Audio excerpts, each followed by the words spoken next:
Welcome to Season 3 of Trapping Across America TV. Hey, Season 3 of Trapping Across America TV. We are headed down to Kentucky, just a little south of Paducah, Kentucky. Go meet up with Nick Erny, the owner of RBG Traps, the round body grip traps. We're going to be doing some beaver and otter trapping. Here we go. Jason arrives at camp late after a long day of travel. The guys start off day one with breakfast, then they head out to check the traps Nick had set the day before and set some new ones.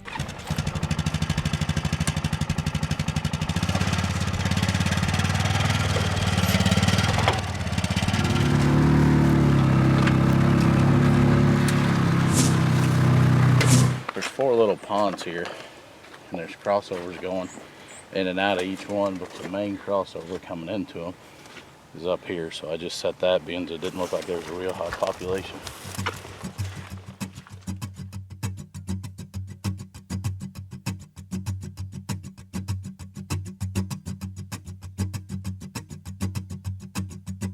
Starting the day off strong, set number 1 has a beaver in it.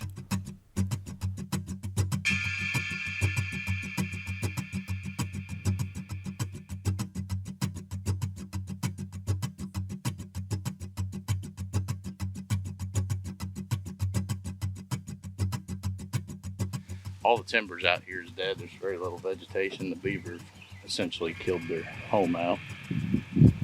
I did find a couple old abandoned lodges out there. So right here is where they're crossing over into that other pond to get to a better food source. So I just put the trap down here in Kentucky. We're allowed to set them partially out of the water, which is really nice. Set the crossover going into the other pond. Beavers are the largest rodents in North America. A beaver can live to be 24 years old.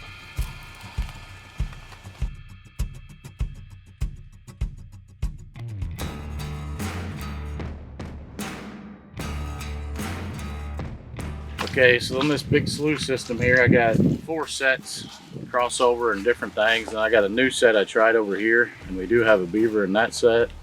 And then one of my new traps, the 1022, we've got a beaver over in this set. And this is a set I like to make, and I'll explain it as I'm remaking it why I like to do that set. It does really well for me. It's very similar to a flooded timber set with a snare. You got to have the right water levels, the only thing if you're going to use a body grip. And I set my trigger on the bottom and bend them down to try to leave as much of an opening up here so they don't have any wires poking them in the face.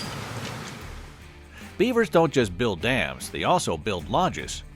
These dome-like lodges are often constructed away from the shore, forming islands that can only be entered from the water. A lodge can have multiple underwater entrances with living quarters located in the top above the waterline. This portion of Trapping Across America is brought to you by F&T Fur Harvesters Trading Post. Welcome back to Trapping Across America TV. This week, Jason joins Nick Erny of RBG Traps in Kentucky, doing some beaver and otter trapping. We catch back up with the guys out on the trap line. So I set this trap up tight against this. It can be big tree, small tree. You just got to watch so you can get the support in if you're not hitting roots. And then this stick I use just to force them in between this tree and the trap. And then I take cast lure, beaver lure, something just to pinpoint them a little bit more. And I'll put it a couple feet above the trap and I just rub it right on the tree. When you're doing this with a snare, if you get one alive, a lot of times it'll get the other beavers stirred up, so then you can set body grips other places and it will, essentially you can hammer a whole colony in one shot. Beavers communicate using sense, vocalizations, and posturing, but one of their most important signals is the tail slap. Typically performed by an adult, this loud alarm signal alerts others to seek refuge in deep water and may even frighten a potential predator away. Okay, this is a trap I designed. There's been some stuff similar on the market. I decided to go ahead and make mine out of all one piece and use heavier steel on it and stronger steel. And this is for covering those big wide runs. Another really good feature on this is the trigger system is adjustable by tightening or loosening those nuts. And if you're in ditches that's got some moving water, you can crank your tension down, and essentially your trap's not going to be fired by debris as easy. Here we're in slack water, this isn't moving, so I got it pretty loose. But you know, when you got those big areas to fill up, this is the trap to do it. So what I done on this spot, and I find myself making this set a lot more and more, and it don't have to necessarily be with this trap, but I'll put a little trickle in a dam. Not putting the trap right in front of the trickle, just kind of out from it and slowly guiding them into it. You know, if that beaver comes in this way, there's a good possibility it'll go out through my trap. Or if it's coming to fix it like this one did, it was still running when we got here this morning. It got caught before the trickle got fixed. Again, I like to put my dogs and triggers on the bottom when I'm setting.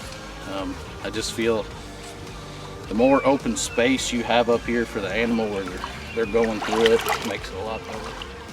A trickle in a beaver dam in a leak that the beaver will make a priority to fix. Trappers will create these trickles around trap locations to drive the beavers to the set. And here as well, I got some really good natural blocking. And when you can naturally find these places, it just makes them all so much better.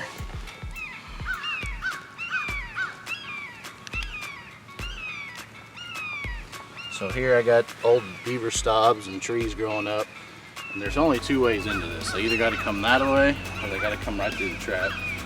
And I just, like I said, I put a little trickle in the dam. I don't rip it completely out, just kind of stomp it down, and that's what I do. So here we got a crossover going down into a ditch which just goes down the Obion, which is a really big ditch.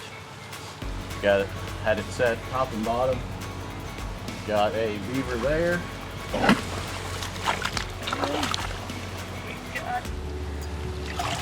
Another beaver here. So these crossovers are always good spots after you get your beaver cleaned out, your otter coming through here. You know, this is where you can really pound on your otter too. Like I said, we're in Kentucky, so you're allowed to have your body grips partially out of the water, which is really nice for sets on these crossovers. Beavers live in family units called colonies, which range in size from 2 to 8 beavers. The average colony size is 5 to 6. A colony consists of the adult pair, the current year's offspring, kits, the previous year's offspring, yearlings, and occasionally a 2.5-year-old offspring.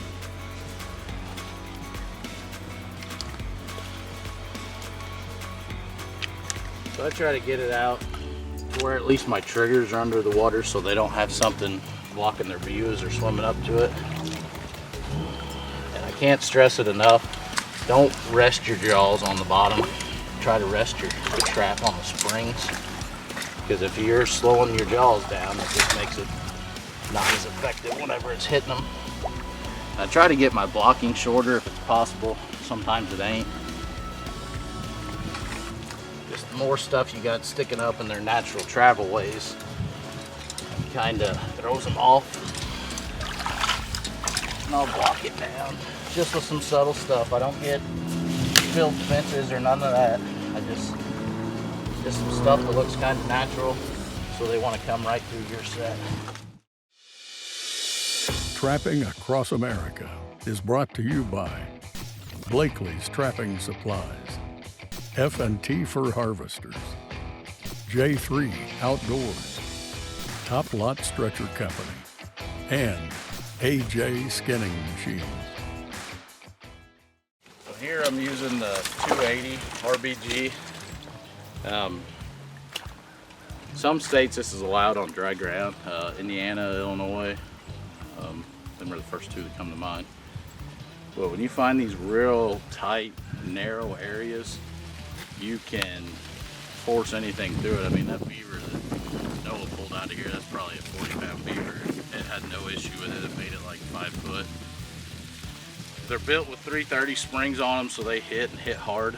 This is my preferred otter trap whenever I'm trapping otter, because it's a headshot 95% of the time and they don't go nowhere.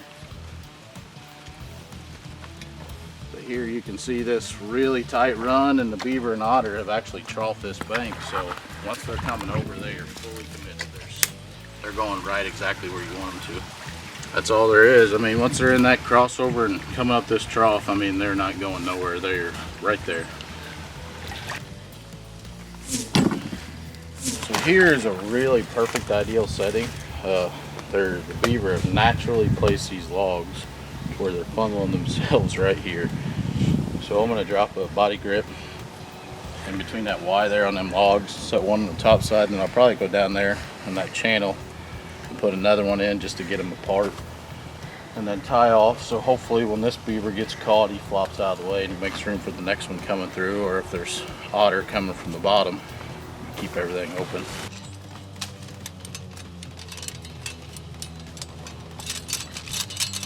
Beavers are one of the few animals that modify their habitat. Beavers build watertight dams made of woven sticks, reeds, branches, and saplings caulked together with mud and rocks. Okay, so right here, this channel is leading from that crossover going out into the main ditch.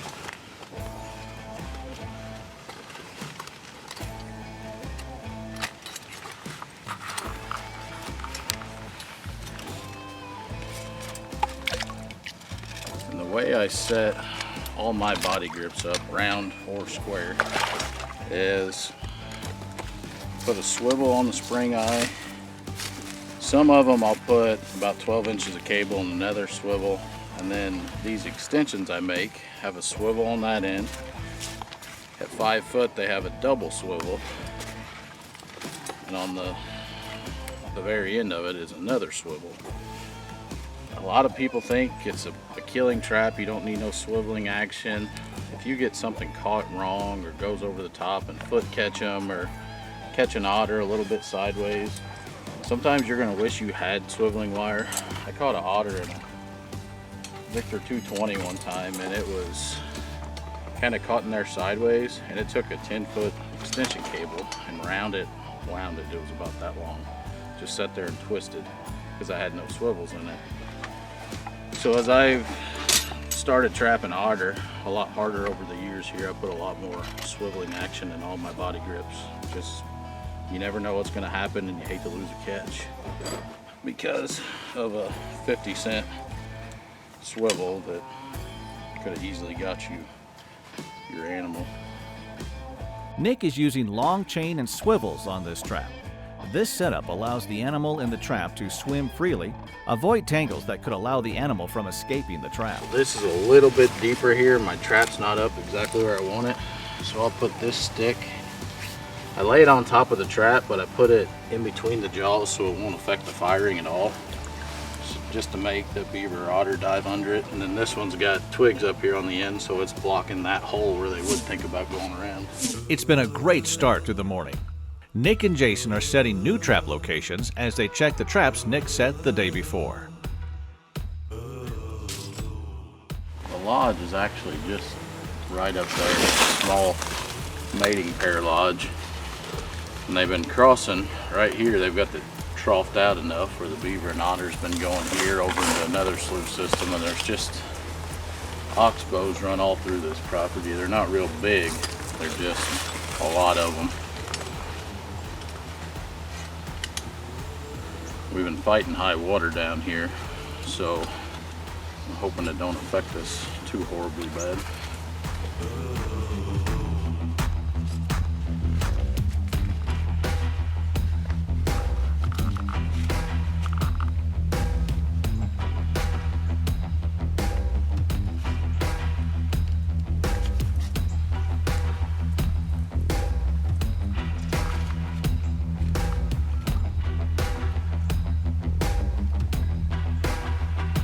Welcome back to Trapping Across America TV.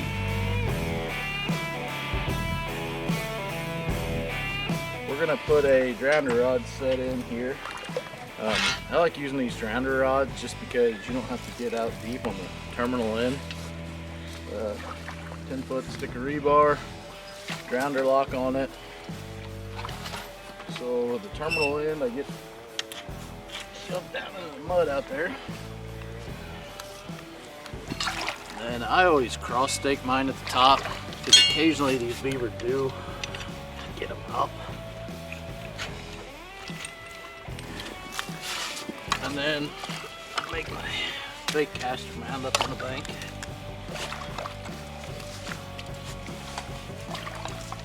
And this is already a pretty natural point. There's kind of two ditches come together, some beaver dams back there. Is that in the ag field? Throw you some fresh mud up there, slick it all up, make it nice and shiny. Large lungs allow beavers to stay submerged for an extended period of time.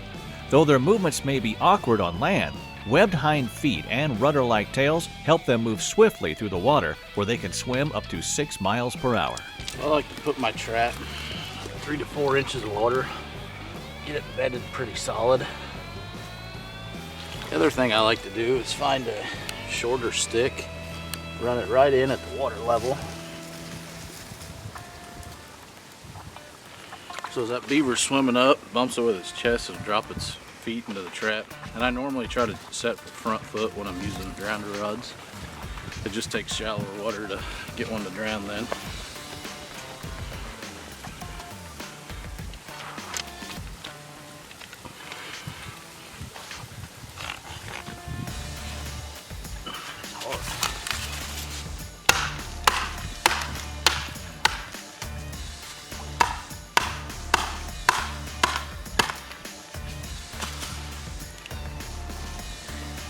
Put a couple sticks in for blocking just so they don't try to come around me. Put some caster lure on the top. There you have it.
Side-by-sides have allowed trappers to cover more ground quickly and carry more gear.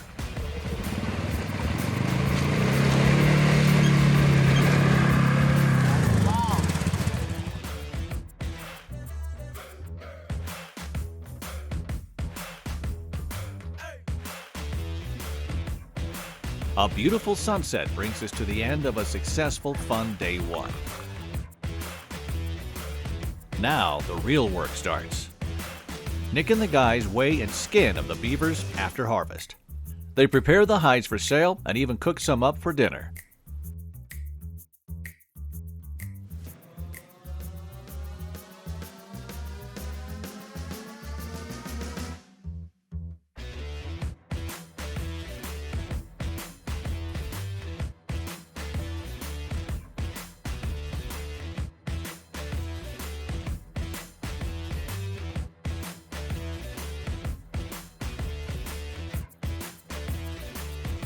Beavers have long incisors that get their orange color from an iron-rich protective coating of enamel.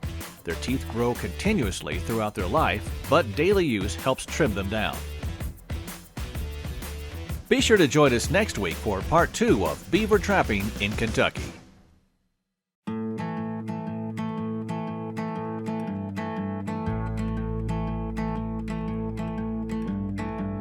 Some people got a good hand, never wondering if they can. But I've been fighting what I'm feeling.